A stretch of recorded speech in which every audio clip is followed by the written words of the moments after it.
Hey, everybody. Welcome back. You got your host, Anya Shack. And today I don't want to do a full episode. I'm actually trying out something new where I want to do these shorter takes on a topic that is really interesting. And I want to double click into something. So, for example, if there's a question that's been asked a couple of times, and that's exactly what I'm going to get into. I want these to be like 10 to 12 minutes. So, let me know how these are working, and we'll go from there. So, I want to talk about what it means to be seen and heard, right? The feminine psyche. So, shout out Chris. I've had a couple of great questions from him, specifically around, hey, Anya, you talk about women wanting to be seen and heard every video almost. So, what the heck does this mean? What's the difference? Let's get into it. I'm going to try to do this as briefly and as thoughtfully as I can. So, what is the difference? First off, let's reflect on something that's very key to the feminine psyche, and that is that the currency for women is connection, whereas the currency for men is more likely accomplishment or mastery, right? Clarity, understanding. So for women, it really is just about connection. And how do women do this? How do women constantly maintain connection with each other? Well, it's through something called resonance. One of my favorite femininity teachers, her name is Jillian Pothier, and she always says that the feminine essence learns most profoundly through resonance. So, what is resonance? Okay. Resonance is the quality, and if you define it, just looking this up, it's the quality in a sound of being deep, full, or light, or short, right? The quality of richness or variety. To her, what matters most is the quality of the experience. Whereas for him, it might just be like, what is the sound? Why is it there?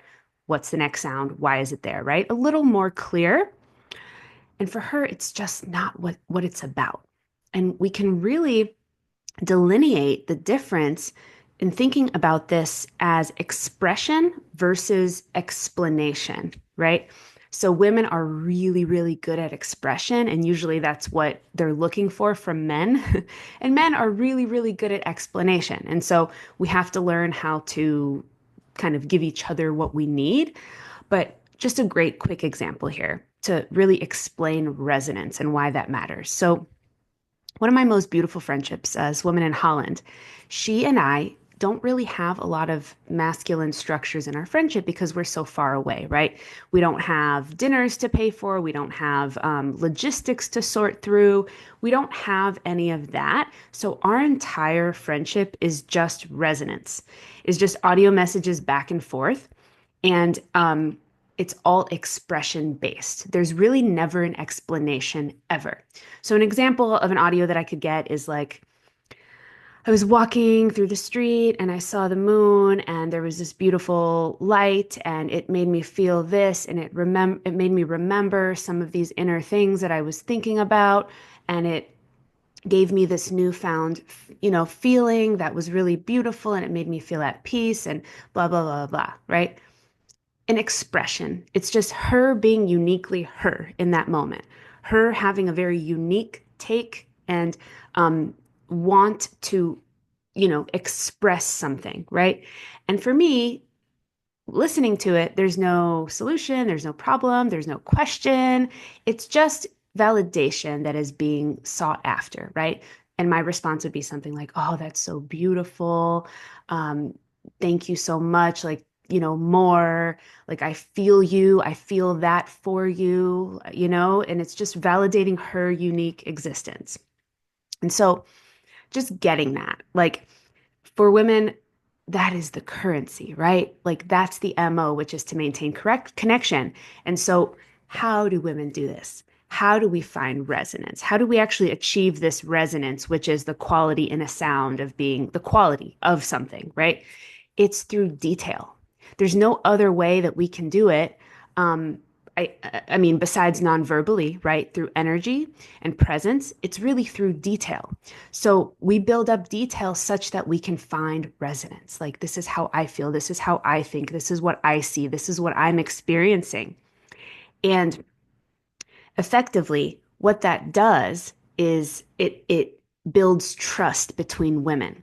So one of the worst things that could happen for a woman in a female relationship, right, is, hey, how was that event? Or how was that night? Or how was that date? Or whatever. And the woman will say, it was good. or it was fine.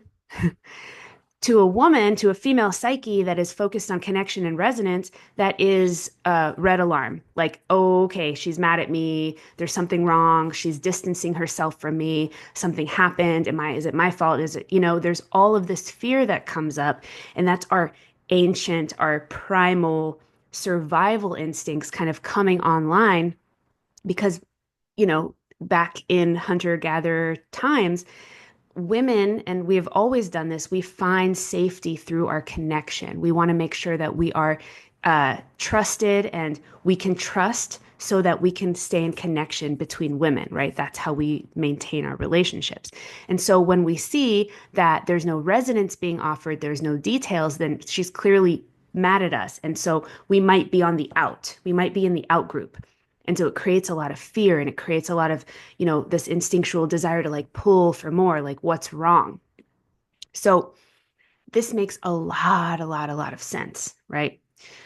So women are very natural at this, maintaining connection through resonance and using the form of speech, which is expression versus explanation, right? Men are really good at explanation. It's like logic. This is why this happened. This is why that happened. And if there's no real purpose or point or, need to say something, it's not going to like clarify something, like there's really no reason to say it, right? Because the MO is different. Whereas for women, as you've heard just now, that's not how it works, right? Really, the details matter so much. So when we think about what is the difference then between being seen and heard. Oh, and I just wanted to say one other thing.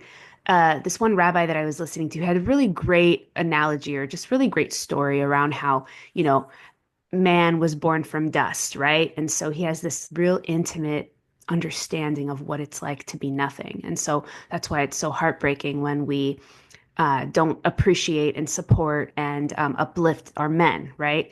And so that makes a lot of sense. And so, but then he also says, for women, she comes from man's rib, right? So she has this intimate knowledge of what it's like to not be here and to be one with man in a way that is not like the beautiful union that we're looking for, but in a way that she is disappearing. Like she is not there, right? Like her needs, her thoughts, her perspectives, her passions, her ways of seeing the world are ignored.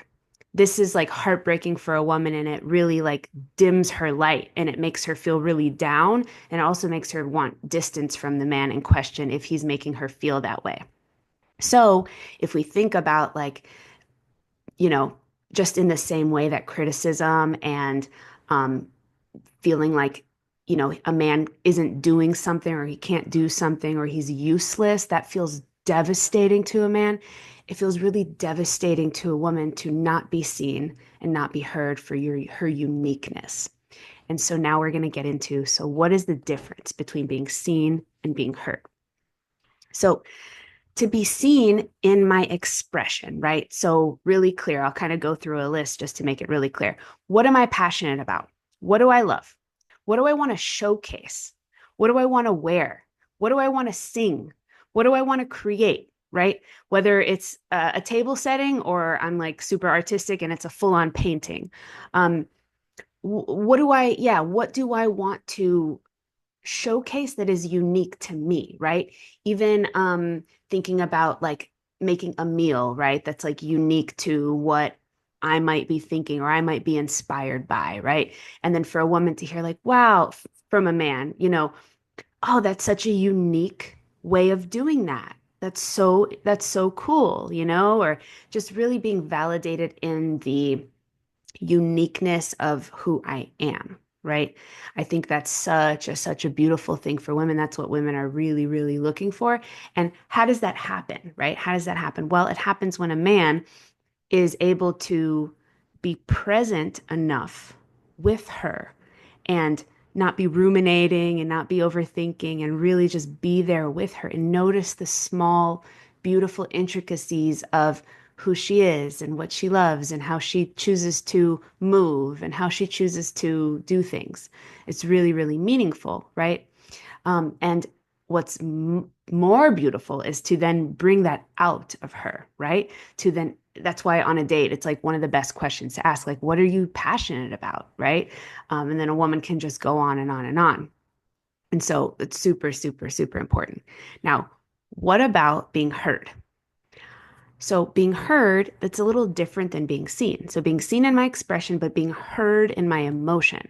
So I want to be validated in my emotion, in what I might be feeling that I'm not really able to express perfectly, right?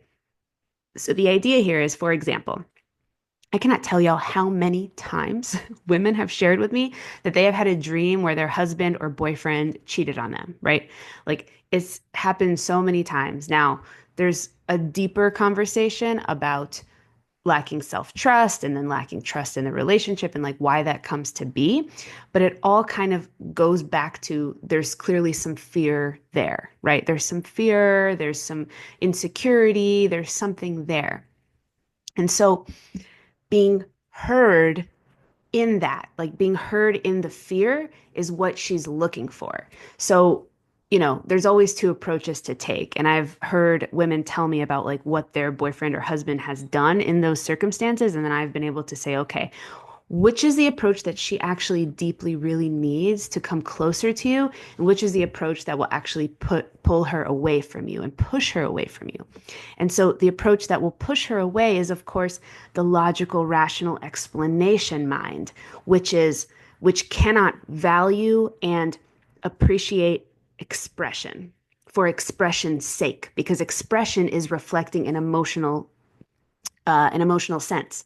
It's reflecting a momentary emotional sense, right? And so um, it's always like, well, that didn't happen. Like, you're crazy. Move on, right? That didn't happen. And it's just such a heartbreaking thing for a woman because you're doing the thing that makes her feel the lowest, which is denying her expression, denying what's really going on in her body, denying her fear, right?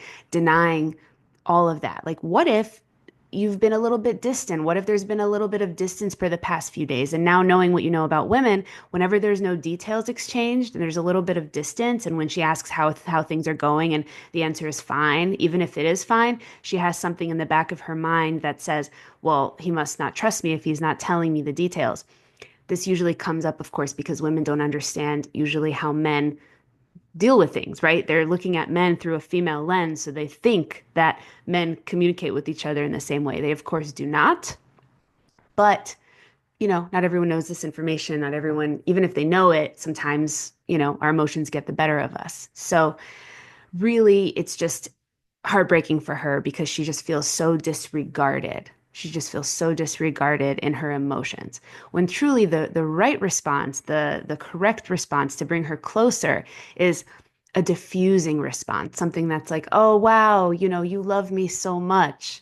Um, you know, it depends on if you want to take a humorous tone or a more serious tone. Like oh wow, you're dreaming about me. You must love me so much. I love you too, right? And then a hug. And just the diffusing aspect of what that can do is just, it's amazing. It's so, so amazing. And it makes women feel so good. Now, depending on if you guys have a more serious tone in your relationship, right? It can be like, hey, like, let's drop in. Like, are you scared of anything? Is there something you're afraid of? Right? Just recognizing the emotion behind the expression, right? That might not make logical sense. And so that is what it means to hear a woman, right? And then before I talked about what it means to see a woman.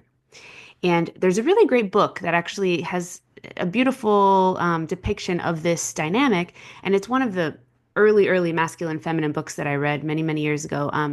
The Way of the Superior Man by David Data. Wonderful book. Pick it up. It's a super quick read, but it's a beautiful depiction of this exact thing. So I'm going to leave it at that. And hopefully that was short-ish. Till the next one, y'all.